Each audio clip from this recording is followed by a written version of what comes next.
Hello and welcome back to another episode of Not Your Average Housewife. I'm your host, Mel, and today I have a guest who I'm so excited to speak to. He is my first guest since I have changed the direction of this podcast slightly to more of a focus on addiction and recovery.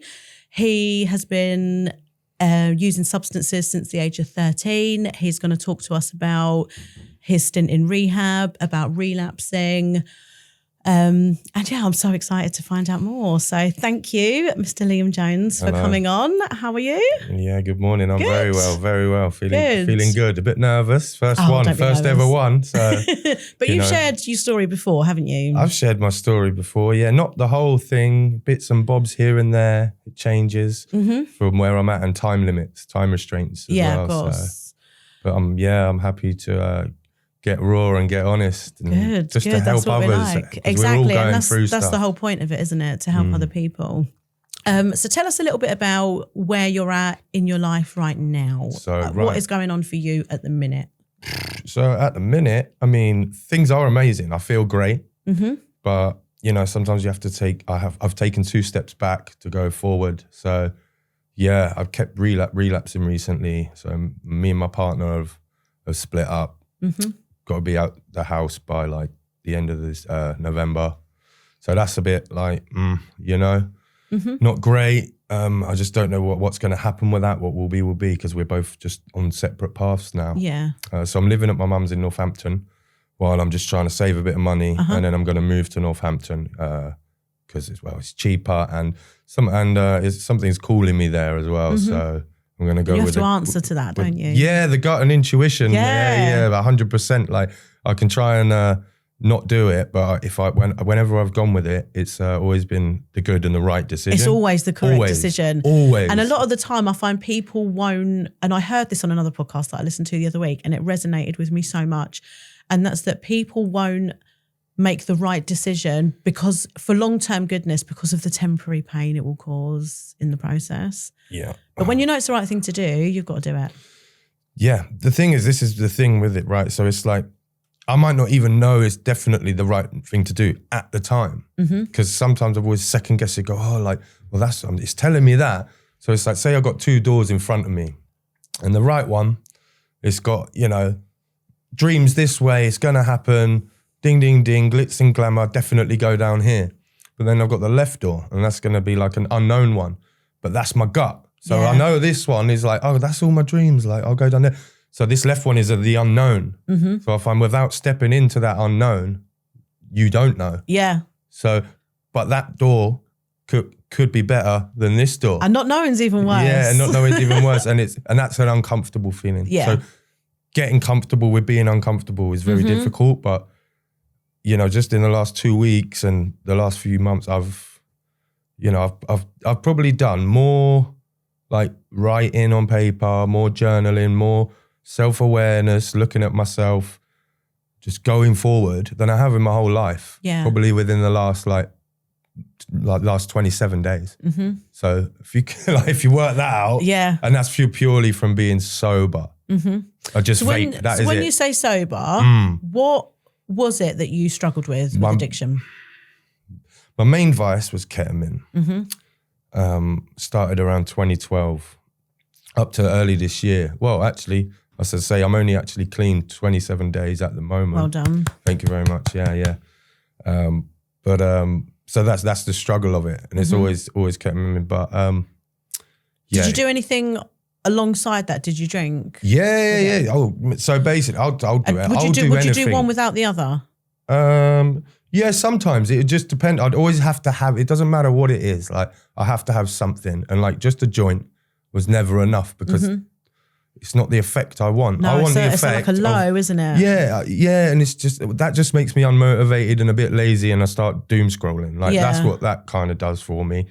I used to I started it sort of when I was young. Well, we'll go there soon, but if I haven't got one, I have to have the other. I've got a substitute. So if I haven't got ketamine, you can guarantee I've got cocaine. If I haven't got that, I've got benzos. I've got pills, whatever it is, things like that. Are benzos things like diazepam? Yeah. Is that what they are?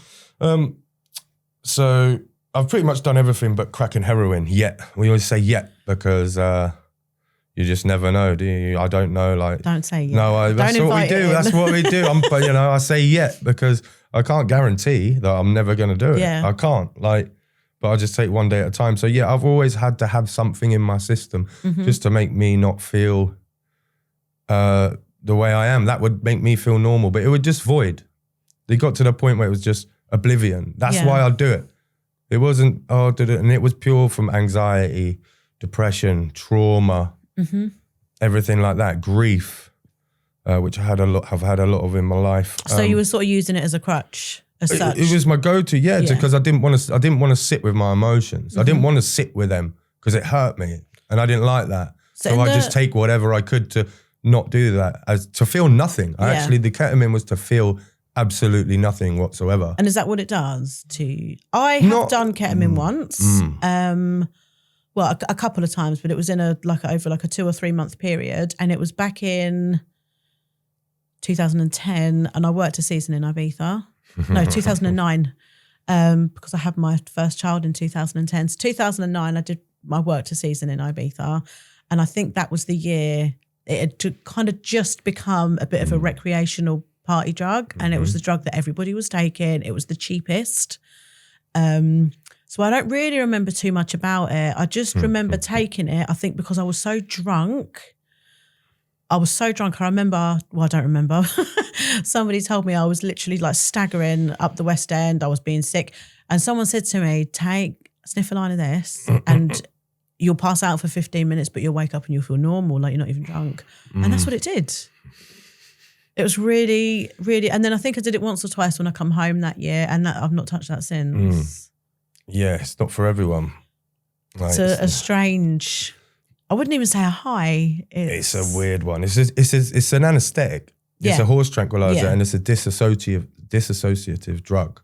So yeah, like say you went to the and got anaesthetized, like that's what it does. Yeah. So, and also I can't feel pain when I'm on it. So I've fallen downstairs. I've smashed my head off shelves, pulled shelves off the wall, cuts on my head. I've cracked the bath, like don't even know how, like, and come round and I'm like complete blackout. Yeah. And that's why I had done it. Like I've taken so much, so many times to not wake up the next day. I've wanted to kill myself loads of times. Like I have, like I've been suicidal many times, but I never actually had the real bollocks to actually go and do it properly. I was just like, let's just try and take as much and then I'll not wake up in the morning, me. Again, everything's always about me, not anymore, but before it was. So what's different for you in these 28 days? Have you done anything different to what you've done before? Changed my fucking life around. That's what I've done. Tell us how you've done that. So through action, because lip service, talk is cheap. And I say that because I've done it. Yeah, of course. Yeah, like anything I say, I'm probably the biggest hypocrite of. But yeah, so at the moment, first thing I do when I wake up in the morning, I get on my knees and I pray. I pray to God. Now, people might be like, "Oh, God." So God is just a higher power. Doesn't mean it's religious at any point. It's spiritual. We all got here somehow. Yeah. Doesn't mean it's a big man with a beard in the sky or Jesus. So I just want to clear that up for anyone who's kind of, because I saw the word God and I was like, not for me, thanks, bye. See ya, out the door. But it's a process. So now I do that. I wake up, I pray, I meditate, and then I read a bit of my book, which is the Alcoholics Anonymous book. Now I'm not an alcoholic. That wasn't my go-to. It wasn't my monster, my main crutch. But in that book, it tells it, if I follow that book, I'll stay clean and sober, and more than just clean and sober. So I do that, and I could talk about my emotions. So every day now, as soon as I'll try and pause when I'm agitated. Now, I'm not perfect. This doesn't happen all the time. I can still be a dickhead, like anyone, I still get angry. I have emotions. I'm a person. Yeah, like I'm still human. Like, I'm not a robot now. Correct. Correct. So yeah, I do that in the morning, first thing before I even leave the room, before I go on any social media, anything like that, because I've tried it without, and I go out and my head is scatty just from not doing one thing. So it's like a perfect marriage of the three. And then I have to work. I don't have to. I choose to. and I want to work the 12-step program, which there's like, you know, amendments and resentments. So if I'd done something today that I was like, oh, I was a bit horrible there, I'll write that down, apologize to that person as quickly as possible, because I can't let things fester, because they build and then I'll explode, and I'll fucking use. As simple as that. I know what I'm like now. I can see that. I will go and use, and I'll try and use like I did before. So I'll try doing loads and loads. Then my body's like, you can't do that. Like, doesn't like it. And and then if I did, which I have done in the past, you get that guilt, shame, remorse even more, because it's like, I've been clean and now I'm doing this. So yeah, sorry, off on a bit of a tangent. No, this will happen a lot. But yeah, I do that, and then I do a nightly review every day. Ask myself basically sort of 10 questions. Was I selfish? Was I dishonest? Was I afraid? And it's not just yes, no. Like, then you have to go elaborate more. Yeah. If you were it's afraid, for me. what were you afraid of? Correct. So you know why was I afraid? What was the cause? Not face that situation again. Yeah. To try and correct it. So I don't beat myself up about it. Because this is the thing. Like I say, like depression is in the past and anxiety is in the future. We can't live in the past. We can't live in the future. Right? Tomorrow is not promised. Yeah. You know, and it's like, and I have to be grateful. Like gratitude's a huge thing. So I don't necessarily do gratitude lists through the day, but I show gratitude. Yeah. And things like that. And when I'm not sure what to do, I ask God what to do, and he'll direct me, or they, the universe, whatever, will put thoughts into my head. So sometimes when I meditate, it's actually only happened for the first time the other day. Yeah. But a name kept coming into my head. I was like, why is that coming into my head? And obviously, I'm not going to say the name due to anonymity. But yeah. So I was like, okay, so that name, I've rung the person, and there was a definite reason why I needed to do that. So that's not a coincidence. No, I love happened. Stuff. You're speaking my language. Yeah, I love stuff like this. But you know, people are going to go, nah, surely not. Like, you know, but I thought that. I thought like, that's a load of tosh. But then I tried it, because I noticed also I had a lot of opinions about things I didn't know fuck all about. So I had like a problem with like teachers in school. I thought I had a resentment against teachers. And then my sponsor asked me, he goes, have you ever been a teacher? I went, no. And he goes, well, what the fuck are you on about then? And I went, okay, fair enough. You got a point. Yeah. Like, I used to have opinions on all these things or what other people should be doing. Like, that's none of my business. Yeah. What's that got to do with me? Like, yes, if it's there to help, but why get involved with people's dramas? Like, then it's nothing to do. Problem. Exactly. I'm making it about me yet again. Everything's about me. I was my own God. Like, and now, like I just want to help others. So I do that nightly review, and then we go again each day. Yeah. And that's it. Like, and are you going to any like meetings and things? Yeah, 100%. 100%. I will always go. Yeah, so I'll go to probably 3 or 4 a week. It depends. I don't have to.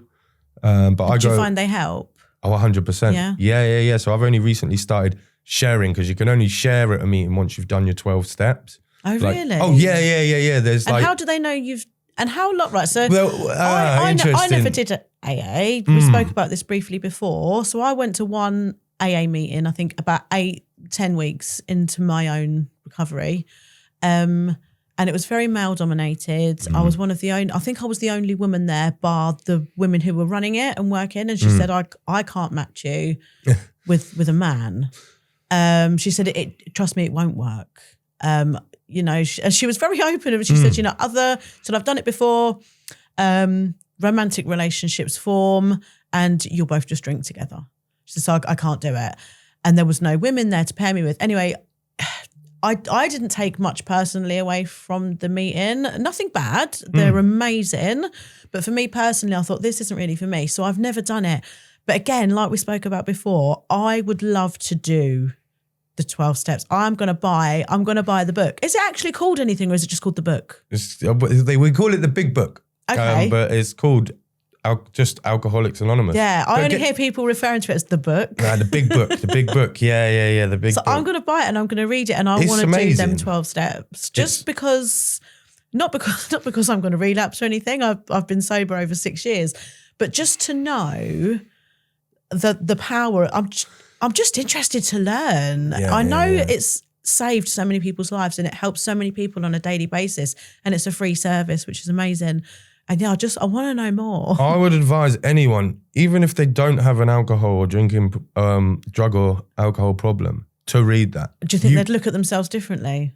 They'd look at themselves and the world differently. Maybe they should teach it in school. Yeah, but in a watered down version, like I say, it's drugs and alcohol were never my problem. Everyone's, you got a problem. That's not my problem. That's my solution. Yeah. That is my solution. And I love that. I'm the fucking problem. Mm-hmm. I've tried the geographical moving about. Guess what? I end up fucking using everywhere again. It's not the rest of the world, it's me. It's internal. But I blame external. Taking that accountability as well. Hard.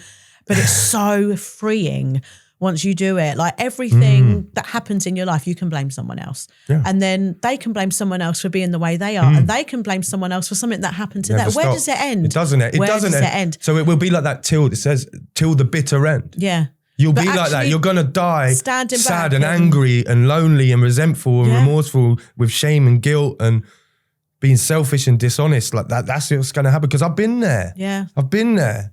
Like I went through a stage for a long time where I blamed loads of people on my drinking. I hated everybody. I was horrible. I was a horrible person to be around. Everybody else, it was everyone else's fault. It was never my fault. And yes, while there are reasons like there are for everybody why I drank. Yeah. I physically took that drink. No one forced that down your throat, did they? You know, we could go on all day about the reasons why we did it, but I did it. And actually taking accountability for that is it's like a huge mental and physical weight load. It switches something. You're not constantly seeking somebody to blame because it's exhausting. It's draining exhausting. Finding people to blame all the time. It is, and being a drug addict or alcoholic or whatever addict is very exhausting. Like my life revolved around that. Like that was it. Like, no matter what. Like when I wake up, that's the first thing on my mind. Yeah. When I go to bed, it's on my mind. I'm on it. I'd have to manipulate situations, people, whatever it is, around that to fit that. Like that's crazy. What? Yeah. Like what? Like you know, but. I can't, and people are like, "Oh, just stop it." Like, just stop, mate. Just stop. Just stop doing it. I was like, "Yeah, but you're not. It's an illness. This is the thing. It is an illness, and it's not treated with the respect as an illness. Normalize sobriety. Listen, like addiction. I'll go to anyone and go, "You want to know what addiction's like?" I go, "Give me your phone." They're like, "What?" I go, "Give me your phone. Let me have that for 24 hours." I go, "Every time you think about your phone, it's every time I want to use." Yeah. Yeah, like. That's it. It's a monster in my head. There's there's a whole nother monologue of an inner critic and another person saying you should do this. Like the devil, basically, like we've all heard of the devil and the angel. Yeah. The angel is your gut instinct. You know, when I'm going to do it, I know I shouldn't be doing it. I fully know that's not the right thing to do. But it's the unconscious mind. Powerless. 100%. Powerless. Less means I have no power. Yeah. Like I've got willpower. Does that work? Clearly not. Because I've got willpower, power for sure. I can have it. I will go, if my dealer or dealers said, right, go run up Kilimanjaro and back for a bag, I wouldn't even contemplate it. I'll be halfway up the mountain. But if someone said do it for your health. Do it for my recovery. I can't. Like, yeah, maybe I'll just like put that aside. Yeah. So like, you know, like if I'm not in 100, like if I just go in 99%, that 1% is going to kill me. Yeah. That's fact. Like, I didn't know that until I went through this process. I'm fresh. I don't pretend to know fuck all because I don't. Like, I thought I did. I thought I knew everything about everything. No, well, you should be doing it that way. You should be. I don't know anything. And that's quite humbling because it's like, okay.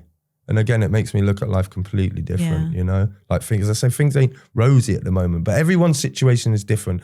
And it's just mentally, you know, like it's just the mental fact. Like I haven't got a drinking problem, I got a thinking problem. Yeah. Because it's what happens before that.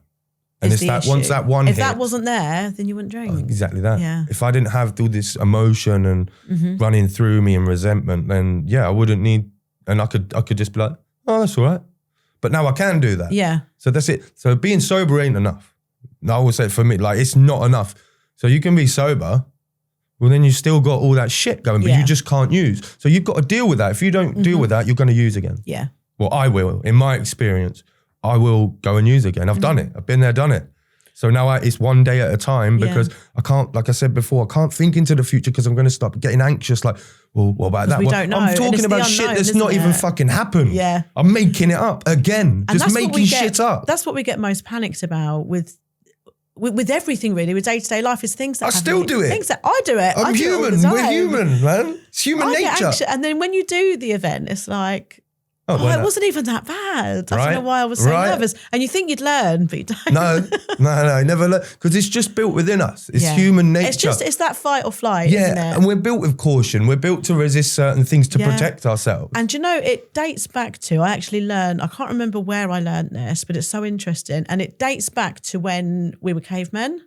When cavemen had to, and I think this is again to do with our sleep patterns as well. So it takes something like 3 hours, I think, to go into REM sleep, into REM, where your subconscious isn't really overplaying anymore when you go into that deep sleep, when you have a proper sleep. And all of that, it all dates back to when we were cavemen, and you'd obviously have to sleep and there was no alarm clock. There was nobody looking out for you. You'd be fully conscious while you were sleeping of your surroundings, things like bears and animals, and you'd need to be on high alert. And that's why even now, genetically, all these years later, our bodies are still built the same way, that it takes us 3 hours or 2 hours or something to even be able to go to sleep. And it dates back to that, and it just hasn't changed. Yeah, it's strange. It's fascinating. So the human body and mind, brain loves routine. It really does love routine. Yeah, me too. I can't live without it. I thrive on a routine. Without routine, I'm done. I like lists. I like calendars. 100%. I like it in paper though. Yeah, I don't like doing it on my phone. I don't. The screen time as well. That's the thing as well. Yeah. Like, I tend to read books now. I could read a load on there, but the blue light, it's no good for us, man. I have to the phones give us brain rot. Like it is. I'm like doom scrolling. But yeah, the caveman thing, 100%. Like, again, your body clock gets used to it, and once it does, you then have a cycle. Did you know it takes up to 6 months it can take up to 6 months to get a regular sleeping pattern again after drugs or alcohol? Really? Yeah, exactly right.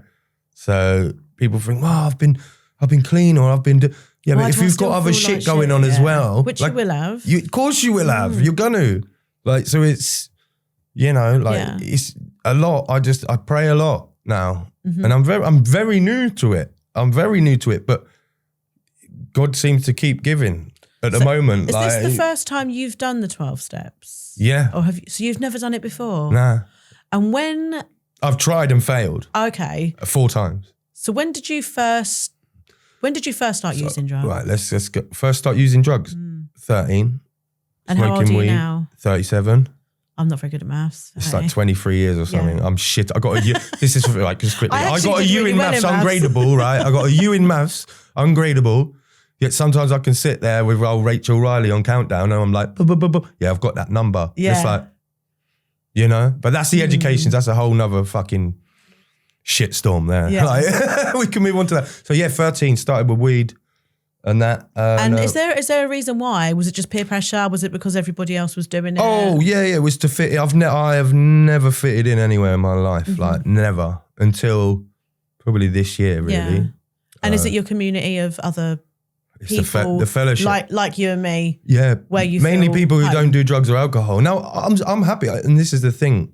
I can go and sit in a Weatherspoons and work, and people are like, "How do you do that?" I'm like, well, because I've got control. Yeah. Like, well, sort of control. Like if I stay, there's a saying, if you spend long enough in a barber shop, you're going to get your hair cut. You know what I mean? Like, yeah. But I can go there and just for a little bit do that. It's cheap. Coffee is cheap. I'm not going into Costa paying £5 a coffee. As well? You can fuck refillable. off. Yeah, no, yeah, refillable. Get water with my limes in it. Lovely jubbly. Cheap food. Not amazing, but it's Weatherspoons. Yeah. Yeah, and you get some characters. And there's also a few recovery people in there, so as well, that I chat to. Yeah. And is that in Northampton? Is, at the moment, yeah. But so, yeah, started with weed at like 13 to fit in. And I really liked the buzz. I was like, ooh, what's this? Like, and then I've carried on ever since. And then, it got to, do you want me to go through? So I started with weed, and then, progressed to when I was like maybe 15, 16, I started doing coke. I started DJing at 13 as well. So you know, I used to play like just loads of grime and that. Like I used to have all the lads from like Greenlee's estate come round. Like, you know, I'm not saying I'm from a council estate, because I'm not. I am. No, because I'm not. I grew up in Wolverton and stuff. I grew up on the lakes. Yeah, of course, man. I know loads, fair few on the lake, but I had a great childhood. But that was my culture. That's who I hang around with. I went to state school for a bit. I did go private school later. That's another story though. But they were my people. Like we walked to school together. Like I've done some mad and bad shit. Like, you know, thinking I'm the man, or I'm hard and all that. Like all a load of fucking bollocks. Like it's all a load of shit. So yeah, they were like, they didn't really judge me. They were kind of my sort of, well, they did, but I was just trying to fit in anyway. And then I started going to like drug dealing a bit and that around there. Again, like the attention, that dopamine, because I couldn't fit in anywhere. I'd never had any friends. So I was like, right, well, this is working. I'm a social chameleon. I'll go into any situation and just adapt and play the actor. Because everyone in life is an actor, really. Like just quickly, when you know, you're going for an interview, I wouldn't just be chilling talking like this. I'd be like, oh yeah, so like, of course, man. Like, but I don't do that now. Now I don't, because I'll treat the king and the pauper the same, whether you're CEO or you're scrubbing toilets. I don't give a fuck. Like for me, it's like, are you human? Yes. Okay. Do you have feelings and emotions? Yes. Fuck the rest. Fuck homophobia. Yeah. Fuck whatever people were there, they're trans or racist. I'm not any of those. I've definitely said some racist things back in the day because I was following a crowd and I was not educated, and I'm fucking disgusted within myself. Like racism is learned behavior. Yeah. You know, like it really is like, so yeah, I'm an advocate for LGBTQ and, you know, Black Lives Matter, whatever, all fucking lives matter, like, you know, but yeah, so then I started drug dealing, thinking I was a bit of a boy, got into women and that, thought I was a bit of a player, things like that. I had to, I don't like saying this, but I had to like slap a few people up like in front of others sometimes, and because basically that was it. If I didn't, other drug dealers are going to come and rob me, and that's seen as a weakness. Like I can't have kind that. of putting your stamp. Listen, let me tell you, of course. Like, of course. I can't have other people come thinking they can rob off me. Like, fuck that. Yeah. Do you know who you're dealing with? But this is the truth of it. I used to go home and cry. I used to go home and fucking cry that I'd done that to people, because it's not who I was.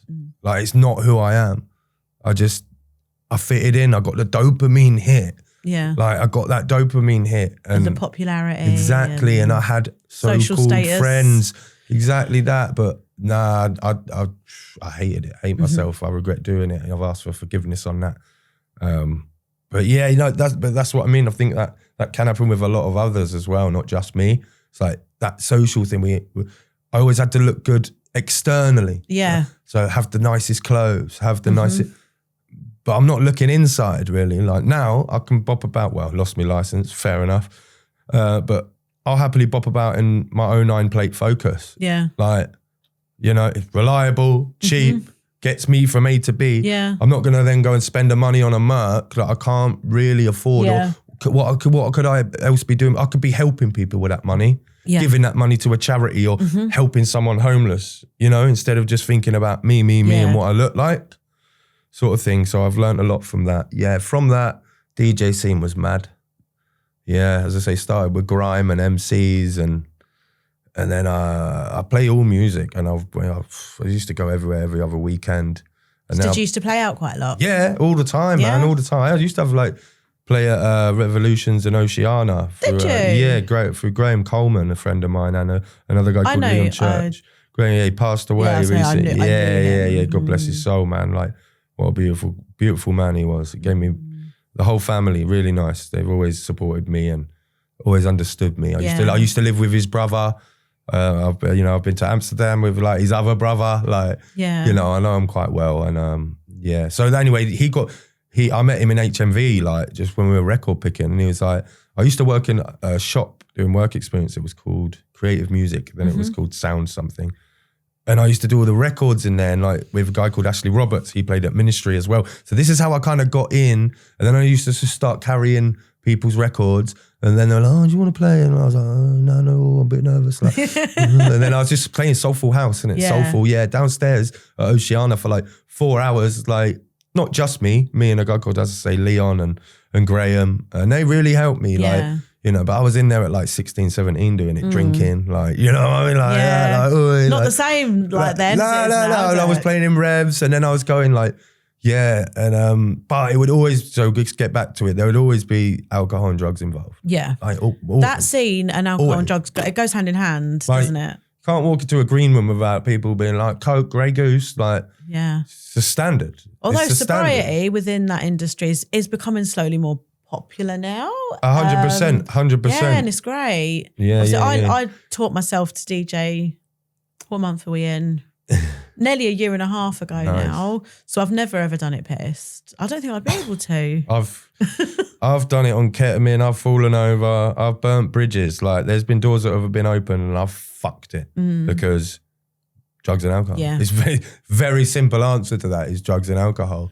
So I travelled around, went Ibiza. So at this point, I've been doing like, so I'd say so just quickly at 16 as well. Quickly, I was with a young lady, probably like my first real love or so at the time, sort of thing. My first proper relationship, and that got quite toxic. We both had ADHD, and you know, young as well, and that. So that taken a toll, and then I took a lot of drugs after that, and then. So that was kind of difficult.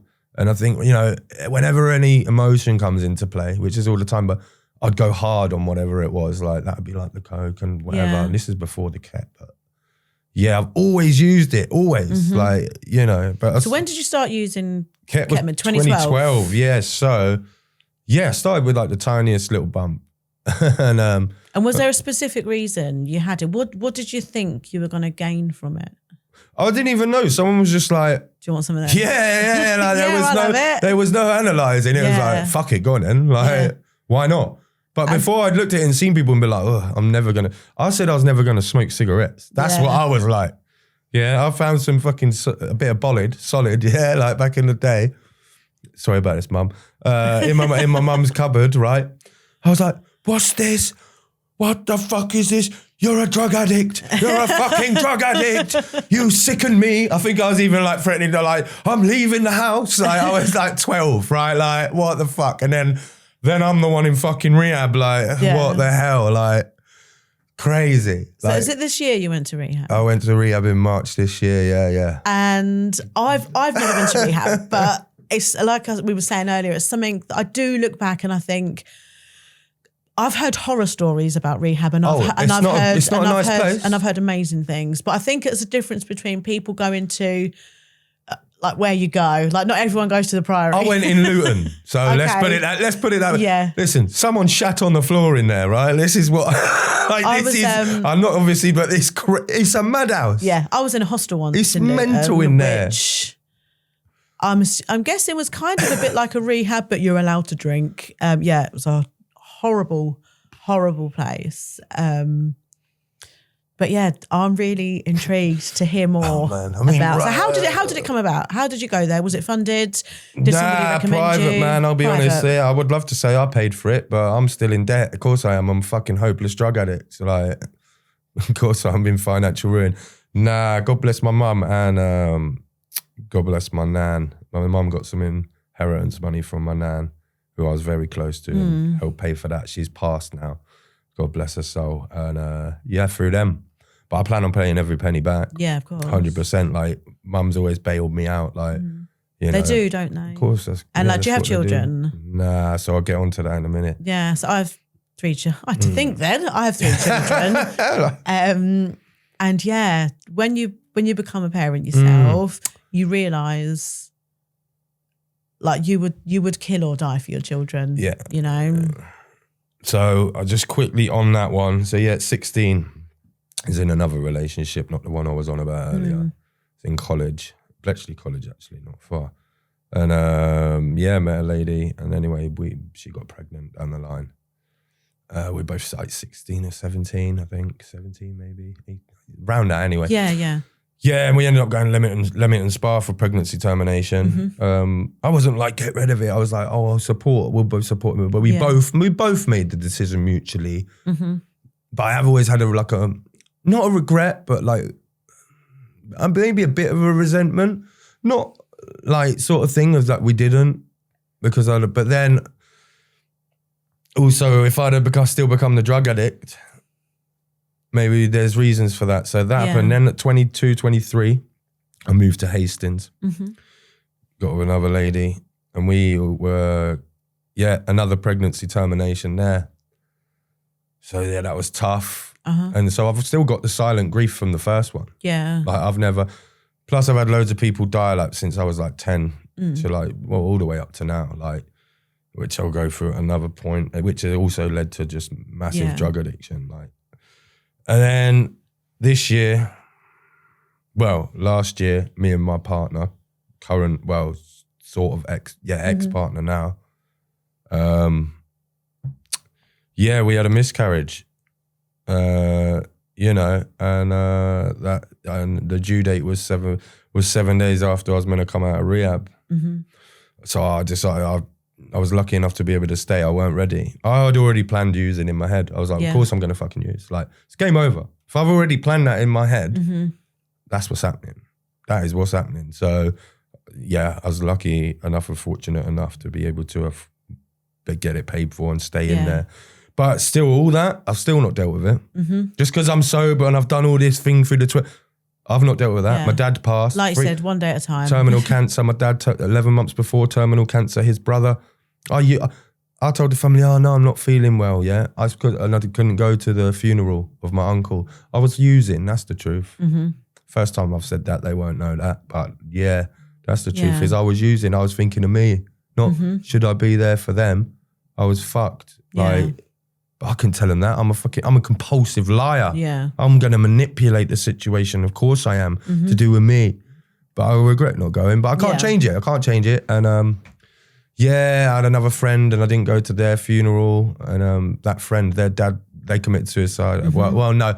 Well, we don't know. We don't know the main crux of it. But that happened, and then their father died 2 weeks later. Also, this is quite like last year. I've had about 7 friends that's been like suicide. Yeah. And I've never dealt with any of this.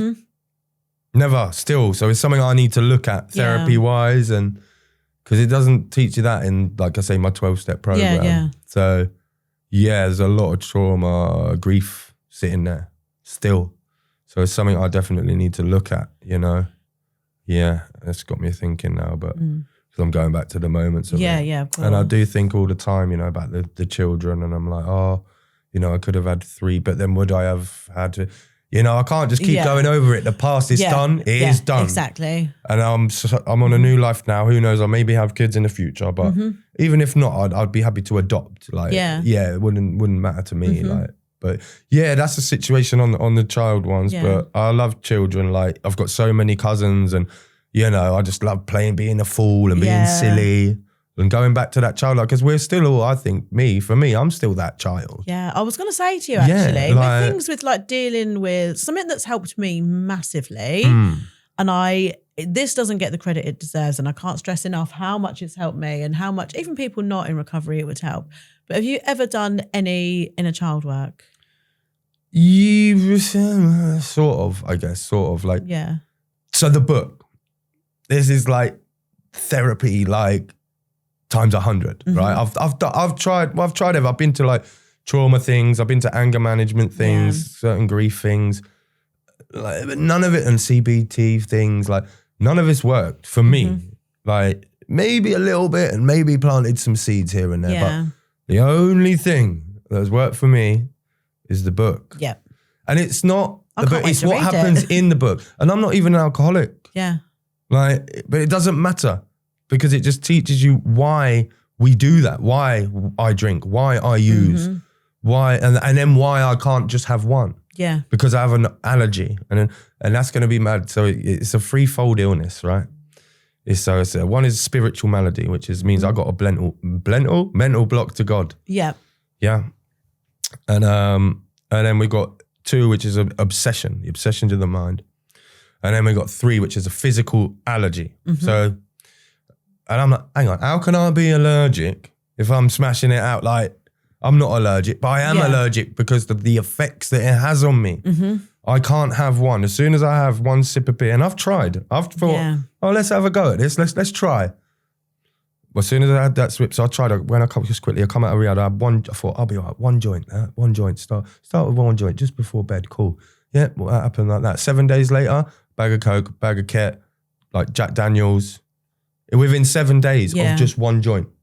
Now that tells me I can't do that. Yeah, of course. Yeah, like, it's not easy, this stuff, but that's me, that's my experience. Not everyone's like that. Not everyone is a drinker like that. Yeah. You know, like I know people who can go on a night out once every 3 months, drink, smoke, and then nothing for 3 months. And I'm like that. It's crazy to me. Are you fucking mad? It's not I'm like, you're insane, mate. I'm not, you're mad. How do you do that? Yeah, like, but I can't. No, And, I can't. But I feel great. I feel great, like, because my mind's been corrupted throughout my life, and I still got shit I need to deal with. And everyone does. As I say, no judgment. I don't judge anyone. How can I? How can I judge, oh, well, you shouldn't be drinking that. Like, who the fuck am I to tell you from where I've been? So I'll tell you what I can do. I can try and give them love. Advice. And love. And not berate someone. Yeah. Because there's a lot of that goes on. And that will never help anyone. Or, you're drinking this way too much. It's like, I know. Yeah. I'm fully aware. I can't fucking stop. Do you not think if I could stop, I would? Like, it's an illness of the mind, but it can be managed. Yeah. And we're living proof. You know, there you go. 6 years. Like, come on, well done. Very proud of it. And this is the thing, right, about the fellowship and people who are sober. I can walk into any room or meeting, whether that's like, you know, a 12-step recovery meeting. No one's judging me. Yeah. I can say what I want. No one's judging me. I'll go anywhere else. Oh, no, turn your nose up. Oh, drug addict. Oh, you were drug. You don't look like a drug addict. You didn't see me before, did you? Yeah. You're assuming, you know? And then when everyone thinks addict, I think like what I thought before as well is I thought junkie, scumbag, crackhead, scumbag, thief. Yeah, like, you know? And then I'm in rehab like, oh, I'm better than them. You know what's worse is they don't have anyone to help them. Yeah. I did. So how long was you in rehab for? 2 months. 2 months. Yeah. And is it? So yeah, go on. I'm assuming you have no phone, no contact? No. It's not that bad. Okay. So we did have phones, but it's limited to like 2 or 3 hours a day. And then do they take them off you? Oh yeah. They're locked up. Like, you're not allowed sharps. You can't have any even mouthwash with alcohol in it. This is how serious it gets. People will be like, why? Like, people down the bottles. I can't use mouthwash with alcohol. Not that I can't, in there, people will down the bottle. Yeah. And it saved my life, like 100%. Yes, I went out and used, but it definitely planted the seeds. Yeah. You know, like, but it just shows, like, this is the thing. People think, like, my partner, she thought, oh, he's gonna go rehab, do that, and then he'll be good. Like, it's just not how it works. I've got to retrain my brain from 37 years.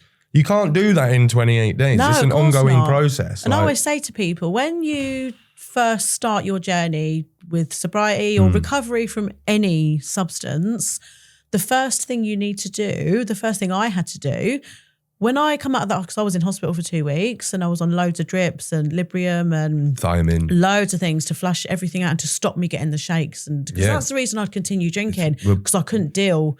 I was drinking that much that the way I felt when I'd come round from being comatose for however long, I couldn't feel like that. I'd just have to carry on drinking. Yeah, in the end, I had to drink to even be able to get out of bed. Yeah. And when that all stopped, so I had the 2 weeks in hospital, and then when I come out, I didn't know who I was because I'd spent a decade drunk. Yeah. I didn't know what food I liked.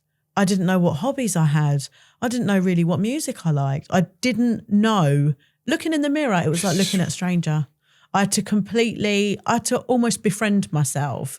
I tried to look at myself, and this is something that you learn in a child work and in a child healing. I tried to treat myself like I would my daughter. Yeah. And we don't treat ourselves like that. No. And, you know, with certain foods, and like I'd go periods of weeks at a time where I wouldn't change my bedding, I wouldn't wash my hair, and I'd think, Same. would I allow, and I only say, I have a son as well, I only say daughter because I'm female. Yeah. And I think, would I allow my daughter or my child to sleep in a bed that she's pissed in? No, I wouldn't. Would I allow my daughter to be sick on her bedroom floor and not clean it up? Quick question. No. Not sober. Would you have let that happen if you were drunken out of it, do you think? Of course. Yeah, right, cool. Absolutely.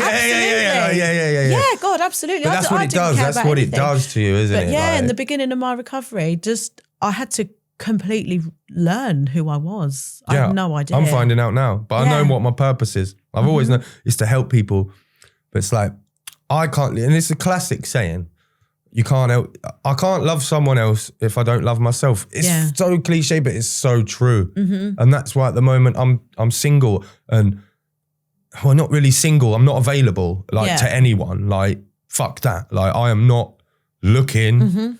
Like, that is because that's where people go wrong in recovery. There's a saying we say, stay at least 12 months single. Don't get involved with someone, like you said earlier. You end up using together, and then that will be of course that's going to be a fucking toxic relationship. Yeah. How is it not going to be? Like, so I'm just on my own little journey. Like, yeah, it's very weird, but just one day at a time. But yeah, the whole self-care thing, you wouldn't recognize me. I've got photos I can show you after this. Like, like it's like Stig of the Dump, man. Like, literally, like, who's that little dirty crackhead? Like, that's what it looks like. It's like going out in the same clothes every day. Yeah. There's just cat and coke, like snots everywhere. Same. I'm fully red-faced, all like that. Greasy, proper greasy skin. Like, just going to different shops like a little gremlin. Head down. Yeah, head down. I wouldn't look at myself. Hood up, head down. Why would I want to look at myself? And when you look up, you think everyone's looking at you. And they're not. Get the curtain twitching going on. I've had a bit of psychosis where I thought people were in the house. There's no one fucking there. No, I was diagnosed. So while I was drinking, I was diagnosed with a couple of things. I don't have any of them. I was diagnosed with BPD. I've later learned in life that women who have ADHD as adults often get diagnosed in teenage and early 20s with BPD, when actually it's not really that. No, there's a lot around this. Yeah. And then I got diagnosed with the worst one. Come on, they diagnosed me with DID. So they diagnosed me with dissociative identity disorder. I mean, I shouldn't laugh. You know what I mean? No, but it's like... Have you seen the film Split? Nah. The main character guy in that's what he has. Okay. Like, he's a psychopath. I'll definitely watch it. It's very similar to sort of schizophrenia, but dissociative identity disorder is where you're having conversations, you dress as different people, you'll talk in the mirror thinking you're talking, and these were all things I was doing.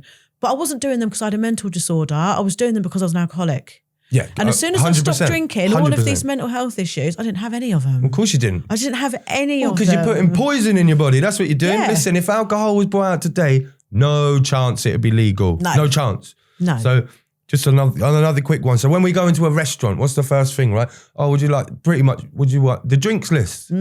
Yeah. I've got 2 for 1 cocktails. Yeah. So you know what it does? It lowers the pineal gland. So which makes you spend more money. It brings down your, I believe, I might be wrong, could be wrong. People are probably going to correct, but like your frontal lobe. So it dimmers that. So you're not as awake and as conscious as you should be. So that's why everywhere you go is drink. Like, you know? It is. Yeah, everywhere we run off it because of the money. Yeah. Because of the money, you know, that they get off it. It's crazy. People encourage people to drink. Why the fuck why would you do that? I know. It's a death sentence. It's poison. It's a death fucking sentence. If it wasn't poison, it wouldn't make you sick the next day. No, listen, no amount. Even people go, oh, well, like a little glass of wine's all right. No, it's fucking not. If you look at it, 0% alcohol is good for your body. 0. There might be elements of whatever in there that could be, but 0. Yeah. All alcohol, no matter how much, is bad for your body. Of course. And your head. Do you drink non-alcohol drinks? Nah. You don't? So I learned my lesson on this. Because they say 0-0, they ain't 0-0. And they're like, well, how can you put that out? That's just by the laws. If you look into it, So I used to drink recorder leagues and that says like that. So it's like, yeah, something still might not happen, but it's that thought process of why am I still drinking an alcohol? Yeah, like, so here's the thing. A non-alcoholic drink is for a non-alcoholic. Yeah. Not a fucking alcoholic, It's called non-alcoholic, not a chronic fucking alcoholic, you know? Like, so, but I had to learn that. And I was like, my sponsor was like, oh, just do. He's like, what the fuck are you doing? Yeah. I was like, well, what do you mean? It's 0.0. And he's like, bang, look at that. Is it? And I was like, oh, no, it ain't. Yeah. But everyone still thinks it is. Oh, because it says 0.0. But that's just to the Drug Standard Agency of what it. Oh, okay. Yeah, again, money. Yeah. Because they're the same price as Well, normal alcoholic drinks. Yeah, of course they are. Of course they are. But that's for the non-alcoholic. We can't do that. We can't. Some people, I had a few saying, oh, yeah, I've been doing it. Oh, and it's been all right. Funny that, a week later, they fucking relapsed. Well, and I'll tell you what as well, that it's just mad. It's crazy. And I don't judge anything. I know I get angry. I'm passionate about it because it nearly killed me a number of times. Yeah. A number of times it's nearly killed me. And I know plenty of people who it has killed. Like, let's get fucking real with it. Like, you know, if you can drink and have one and all that, that's fine. Like, great, good for you. I'm not going to go, oh, you shouldn't drink. Yeah. Because it's bad for you. Like, again, who am I to tell you anything? It's none of my business. None of my business. If you want to have a beer after work, have a beer after work. Cool. If you can just chill with that. But then if you're doing it every day, there's different types of drinkers. You got like a moderate drinker, a heavy drinker, the binge drinker. And there was I think the binge thing as well was like, we all start that young, right? Going out and all this. And then we don't realize it's a problem. Like, I didn't smoke a joint and go, oh, do you know what? If that said to me on there, you're going to end up in rehab after you smoke this joint in 30 years, do you think I would have done it? I wouldn't have done it. Yeah. Well, my fuck knows I'm mental, so I might have still done it. Like, do you know what I mean? Like, I might have. But it's very difficult. It's very difficult, but I'm just here to help. And am I right in thinking you've got a separate social media page that's dedicated to... Yeah. So it's called No Judgment. It's very fresh. So I'll link that in the show notes. Yeah, wicked. So can I touch on it quickly? Yeah, of course. Okay, cool. So yeah, No Judgment. I was meant to have my first meeting. Just like a community group for anyone. I'll explain it. And then something told me, it's like, I had a meeting with someone also. And it was like, nah, it's not the right time. And I hadn't been through the 12 steps yet either. So it's like, again, like, so I can only give away an apple if I have 2 apples, you know? So if I've got one and I give that away, well, then I haven't got one, have I? So I can only give, you know, sort of thing. So yeah, it wasn't right. It wasn't right to do. And I'm going to grow it organically. I'll hopefully make it a charity. I'm looking at other options. At the moment, I'm stepping back from it because I need my recovery comes first. Like, I base my life is based around recovery, not recovery around my life. Yeah, that's I think where some and I got it mixed up before. And then again, I like to reiterate, I'm 27 days sober now. In rehab, you only go up to step 3 in 28 days. Yeah, you know, so that's just. I just want to tell anyone that for anyone that just quickly is doing that, like, jump on it, and I can help. I can sponsor. Get in touch with me via socials. So No Judgment is an initiative of mine. The name No Judgment for it could be anyone struggling with mental health in general. Yeah. The first meeting would have been about ketamine because that was I know what I'm on about. I can talk about that, my experience. Yeah. I wouldn't then go and also talk about things I don't know. I'd get a professional in. It's basically just like, I guess, like a support service. Yeah. I think the youth club have gone.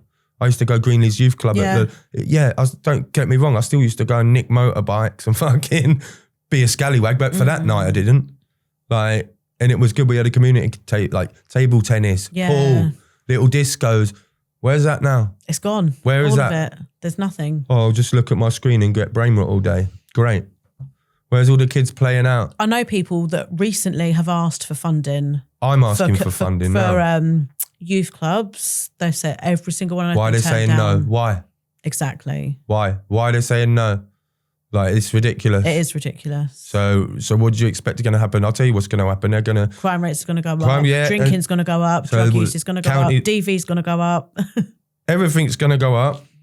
Everything's going to go up. A lot of people, and you're not going to want to hear it, are lazy in this country and don't want to go and do, like, people moan about coming, taking the jobs and all that. Well, they're doing the stuff you won't do. Yeah, exactly. Personally, the benefit system, now I've used it and, you know, and things like that, but I think it does need to be revamped because people can earn more money than going to get a job, so they're not going to fucking go and get one, are they? Of course they're not.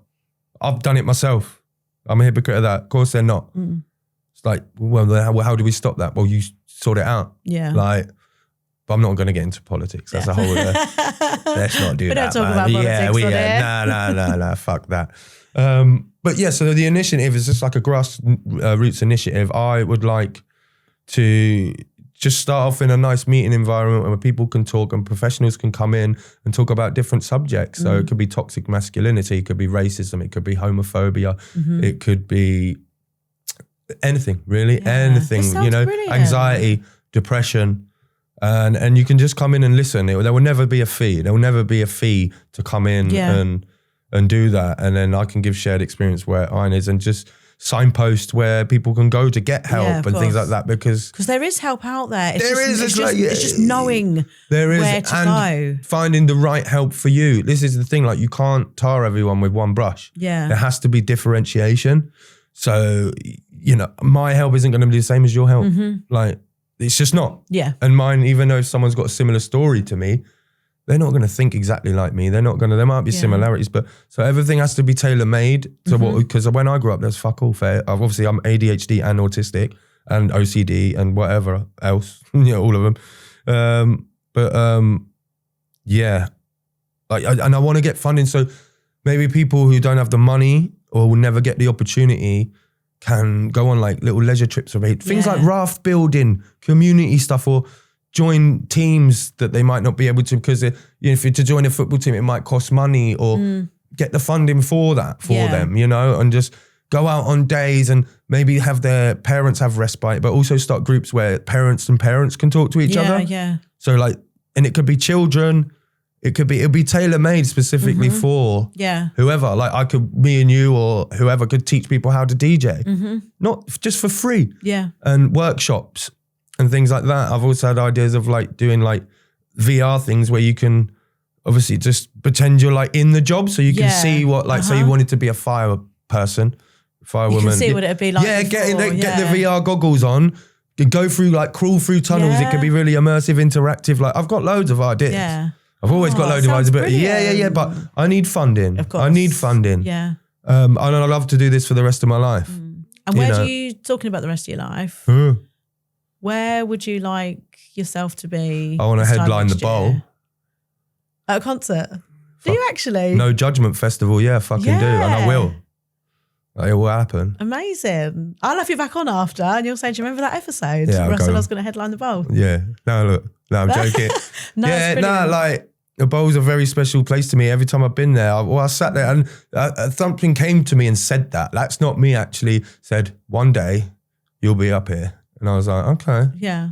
Like, I'm a bit like, really? Like, don't get me wrong. I'm not like, I'm going to do it. But like, if I think for 1 second I can't do something, I failed. I failed already. So manifesting. But action. It's action. There's no law of attraction without action. Exactly. That's what people don't. Come on, love that. People say to me, action.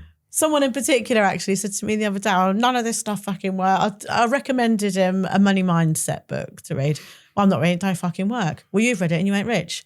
Doesn't work like that. Yeah, bro. Like I'm not in a position. I have a very chaotic household where I'm not in the position to put in the action I'd like to be putting in. Things are slowly changing for me. My life is getting slightly easier. Like, I've had a homeschooled child for the last 4 years. That's going to be tough. We've got untold amounts of animals. It's like Noah's fucking ark in my house at the minute. But my youngest, She's in year 1 at school now. Oh, that's nice, yeah. And my older daughter has recently qualified as a dog groomer. Oh, wow, amazing. She's venturing out after being at home with me for 4 years. Bearing in mind, she didn't do secondary school. She stayed at home with me. Must be hard, yeah. And so she's kind of slowly finding her feet and finding her place in the world. And then I have a son as well. My son still lives with my parents. Not for any bad reason. Yeah. We all have an amazing relationship. We all see each other all the time. That's just our living arrangements.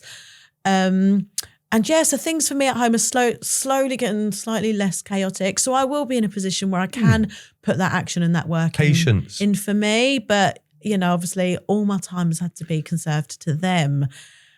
So yes, but to the person who said that, I've not had the time to take action. Of course, but it's coming. Yeah, this is the thing. Everyone, like I say, like, I just judge it. Whoa, you've read that, so you should be like, no, that's not like. No. Again, I've been to rehab. Oh, you'll be clean the rest of your life. I've got to not work on it because I've been to rehab or I've done the 12 steps. I have to work them every day for the rest of my life. Of course, for the rest of my life. And would you recommend? You said before you'd recommend anybody, anyone or not, recovery or not. It's just a book. It's a book. Like, can it hurt you? No. Like, I'm actually going to link the book, so I'm going to link I'll link your socials. Come to one of my shares. Like I share now a lot. I share. I'll link your socials where people can follow you. Yeah. So just quickly. Out and about. No judgment is just community-led thing. Just quickly on the bowl thing. That is a pipeline dream. I would never, that would be amazing. If that doesn't happen, who gives a shit? Like, who cares? Like, that's expectation. And that was making it about me. No, but I'd love to do just like a whole wellness festival where kids can just come and be free and run about, and adults. And adults. Like, I'm still a kid. Yeah. All my trauma or whatever goes back to being fearful from when being a child. And I think it does for most people. Not necessarily, I'm not saying it does, but for me, it's always that. And now I can be a big kid again. I can go and be silly and do that. As long as I do it responsibly and I'm not doing it immaturely or hurting anyone, why can't I go into like breath work, I dance around like a loon, like a 5-year-old, like we act like stupid children. And it's fucking the best feeling in the world. So yeah, no judgment is just something I'm trying to get off the ground. I need funding. And it's just to help anyone and everyone, women, men. As I said, I don't care. If you're human and you've got feelings, you're welcome. Yeah. I mean, AI might be robots, but who knows? But nah, like, it's. No, it all sounds amazing. Yeah. So I'll leave all the links to all your socials below, the No Judgment page, your personal pages, and I'm actually going to leave a link to buy the big book as well for anybody like me who's interested in reading it. I will link it below. It saved my life. It saved my life. And I know so many other people's whose lives it's saved as well. But it's not the book, it's what's in the book. It's what you take from the book. And it just basically described how I thought, how my thought processes work. But I never knew until I read it. Again, it's a program of action. You can't sit and rest on your laurels because I'll have ended up using, which I have done with free sponsors. So I'm guessing we're wrapping up now. So yeah, just to anyone out there who is struggling, like it's normal. Reach out. Reach out. That is it. Reach out because you're not alone. On your page, on my page. Anyone's page. There's people, I mean on our pages in particular, I had someone message me last night just from, they're from Swindon. Yeah. They're like, mate, I don't know what to do. So I left him a voicemail, give him a load of feedback, and then I'm going to go and try and share in Swindon. Yeah. Why wouldn't I? Yeah, of course. Why wouldn't I? So yeah, just spread love, man. Spread love. Oh, thank you for having me on. Thank you so much for coming on. Honestly, you'll be seeing a lot more, unfortunately, for you. Thank you. Thank you. Bye.